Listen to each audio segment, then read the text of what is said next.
अगर आप अपनी फिजिक को लेकर थोड़े से भी सचेत है और जिम या फिर किसी और तरह की स्पोर्ट्स एक्टिविटी में एक्टिव है, तो आपको एक न एक बार फिश ऑयल खाने की सलाह जरूर मिली होगी। अब कुछ ने तो इस बात को माना भी होगा, लेकिन कुछ ने इसे नजरअंदाज कर दिया होगा। लेकिन क्या आपको सच में फिश ऑयल खाने के फायदों के बारे में पता है? साथ ही क्या आप जानते हैं कि इसका ओवरडोज भी आपके लिए खतरनाक हो सकता है? वेल, अगर आपको फिश ऑयल के बारे में ज्यादा कुछ नहीं पता है तो हमारे साथ वीडियो के अंत तक बने रहिए, क्योंकि आज हम आपको इसके फायदे और नुकसान के साथ साथ ये भी बताएंगे कि आखिर फैक्ट्री में फिश ऑयल कैप्सूल्स को कैसे तैयार किया जाता है। तो चलिए फिर शुरू करते हैं आज का ये वीडियो। फिश ऑयल, ये ऑयल हमें किराने की दुकान पर सरसों या फिर रिफाइंड के तेल की तरह किसी प्लास्टिक के बॉटल या फिर पैकेट्स में नहीं मिलता। ये हमें कैप्सूल्स की शेप में कुछ ही गिनी चुनी दुकानों पे मिलता है। अब जैसा कि नाम से पता चल रहा है कि इसमें फिश का इस्तेमाल होता है, तो इसे मछली के ऊतकों यानी टिश्यू से बनाया जाता है। इसमें ओमेगा 3 फैटी एसिड EPA यानी आइकोसेपेंटेनोइक एसिड और DHA यानी डोकोसेहेक्सेनोइक एसिड होता है, जो सही मात्रा में लेने पर हमारे लिए काफी फायदेमंद होता है। यही वजह है कि विश्व स्वास्थ्य संगठन यानी WHO भी हर हफ्ते 1-2 भाग मछली खाने की सलाह देता है। ऐसा इसलिए क्योंकि मछली में ओमेगा 3 फैटी एसिड होता है, जो वजन घटाने से लेकर हमारी स्किन, हेयर और बोन्स के लिए बहुत कारगर साबित होता है। साथ ही इससे कई तरह की गंभीर बीमारियां भी दूर रहती है। खास तौर पर हार्ट अटैक का खतरा कम हो जाता है। वैसे ओमेगा 3 के लिए फिश को इतनी ज्यादा तवज्जो इसलिए दी जाती है क्योंकि मछलियों से मिलने वाला ओमेगा 3 फैटी एसिड प्लांट से मिलने वाले ओमेगा 3 से कई गुना ज्यादा बेहतर होता है। लेकिन इसके कुछ नुकसान भी है, जिस पर हम बाद में चर्चा करेंगे। उससे पहले हम जरा उस सवाल का जवाब जान लेते हैं जिसका आप बेसब्री से इंतजार कर रहे हैं कि आखिर फैक्ट्री में फिश ऑयल बनता कैसे है। तो बता दें कि फिश ऑयल बनाने की शुरुआत होती है नदियों या फिर समुद्र से, यानी कि मछलियों को पकड़ने से। ऐसी मछलियां जिनमें प्रचुर मात्रा में ऑयल होता है, जैसे हेरिंग, ट्यूना, एंकोवीज और मैकरेल आदि।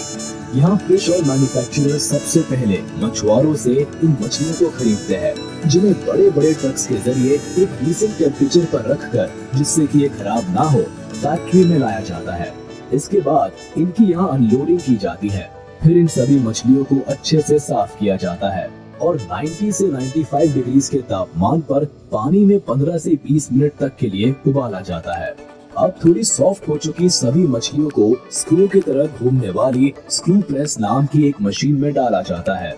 अब जैसा कि मशीन के नाम से समझ आ रहा है कि ये यहाँ मछलियों को अच्छे से प्रेस करने का काम करती है।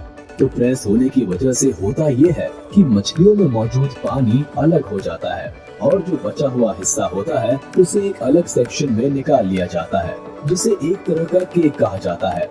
इसे कन्वेयर की मदद से और ज्यादा सुखाने के लिए फैक्ट्री के ड्राई आउट सेक्शन में भेज दिया जाता है। यहाँ करीब 75 डिग्री पर इसे और सुखाया जाता है। अब इस प्रोसेस के बाद जो ड्राई फिश का चूरा होता है उसे ग्राइंडर में भेजा जाता है, जो इसे जरूरत के हिसाब से फाइनली ग्राइंड कर लेता है। अब इन सब प्रोसेसेस से गो थ्रू होने की वजह से ये काफी गर्म हो जाता है, जिस वजह से इसे कुछ देर रूम टेम्परेचर पर ठंडा किया जाता है। अब ठंडा हो जाने के बाद इसे सेग्रीगेशन सेक्शन में भेजा जाता है, जहाँ जरूरी और गैर जरूरी पार्टिकल्स को अलग कर लिया जाता है। इस दौरान जरूरी पार्टिकल्स की क्वालिटी को भी अच्छे से चेक किया जाता है। क्वालिटी चेक करने का जिम्मा फैक्ट्री के सबसे अनुभवी और जिम्मेदार लोगों पर होता है, क्योंकि फिश ऑयल न सिर्फ स्पोर्ट्समैन और जिम जाने वाले लोगों को बल्कि सामान्य लोगों को भी रिकमेंड किया जाता है। इसलिए छोटी मोटी कमियों को बहुत सीरियसली लिया जाता है और प्रोडक्शन के दौरान ही सभी कमियों को तुरंत दुरुस्त कर लिया जाता है। अब बारी आती है उस लिक्विड की जिसे शुरुआत में प्रेसिंग मशीन से अलग किया जाता था। उस लिक्विड को सबसे पहले फिल्टर किया जाता है, जिससे जो सॉलिड माइन्यूट पार्टिकल्स उसमें बचे होते हैं वो भी अलग हो जाए। इसके बाद इस फिल्टर्ड लिक्विड को पहले एक गर्म टैंक में और फिर एक सेंट्रीफ्यूज टैंक में भेज दिया जाता है, जहां इस लिक्विड में से प्रोटीन वाटर और ऑयल को अलग करने का काम होता है। अब जो प्रोटीन वाटर लिक्विड में से निकल जाता है उसे अलग अलग एंजाइम से ट्रीट किया जाता है और फिर इस लिक्विड को फुल्ली कंप्यूटराइज्ड वेपोराइजर में भेजा जाता है। वही जो सॉल्युबल हमारे पास बचता है उसमें 35 से लेकर 40% तक प्रोटीन होता है। तो अब इन प्रोसेसेस के बाद ऑयल को एनकैप्सुलेशन एरिया में भेज दिया जाता है, जहाँ पर जेल से बने कैप्सूल्स को तैयार किया जाता है और उसके लिए इसे एक खास तरह के लिक्विड में नहलाया जाता है जो कि सॉफ्ट जेल को बनाता है। अब पहले तो सॉफ्ट जेल बहुत ज्यादा ढीली होती है, लेकिन जब इसमें लगा ऑयल धीरे धीरे रिमूव होता है तो वो हार्ड होता चला जाता है और फिर इन कैप्सूल्स को उठाकर बाद में एक अच्छे खासे वक्त के लिए सूखने के लिए छोड़ दिया जाता है। अब इसके बाद मशीन इन कैप्सूल्स को काउंट करने के साथ साथ इनकी क्वालिटी को भी चेक करती है। दिलचस्प बात यह है कि फिश ऑयल बनाने वाली फैक्ट्री में एक दिन में करीब 50 मिलियन फिश ऑयल कैप्सूल्स बनाए जाते हैं।